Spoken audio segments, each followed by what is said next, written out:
Dahil nga napakaaga nating dumating dito sa church, minabuti natin na tayo ay kumuha muna ng mga larawan at video.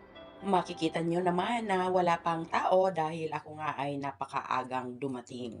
Sa part namang ito ay nakapag-umpisa na ang pastor na turo ng aral para sa araw na ito. Nag-umpisa na, marami na ang tao. Love God with all our heart, soul, mind, and strength, and be loving in the same way to be good enough to get to heaven. We cannot get to heaven on our own.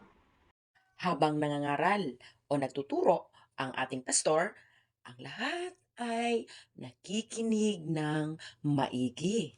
Napakasarap sa pakiramdam na tuwing linggo tayo ay mapunta dito at makinig ng aral.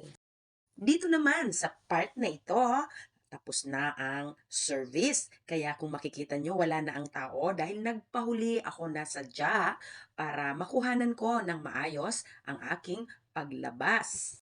At kung makikita nyo pa ay sobrang dami po ng mga tao na nagsisimba dito sa church na ito. Mayroong tatlong service tuwing linggo. Ang bahagi namang ito ay ang pinakalabi kung saan pumapasok at lumalabas ang mga dumalo sa pagsisimba. Tara na mga kapatid, tayo ay bumaba na rin at gumamit na lang tayo ng escalator para lumabas na doon sa may ground floor. Mula dito sa simbahan, tayo ay diretso na rin uuwi dahil marami pa tayong gagawin pagkarating ng bahay. Ayan guys, nakikita nyo yan na napakaraming tao. Hindi rin kaagad tayo makalabas dahil umuulan. At naisipan kong pumunta na lang ulit sa elevator para doon na dumaan papunta sa may labasan na gate para mabilis lang makakasakay ng jeep. Kaya ayan, umikot na ako at habang tayo ay naglalakad papunta doon sa elevator, tayo ay kumuha muna ng mga video.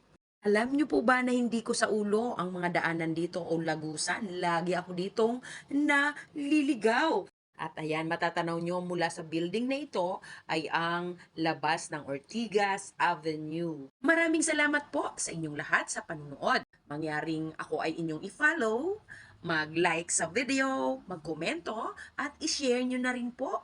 Huwag kakalimutan ang ngumiti. Bye everyone!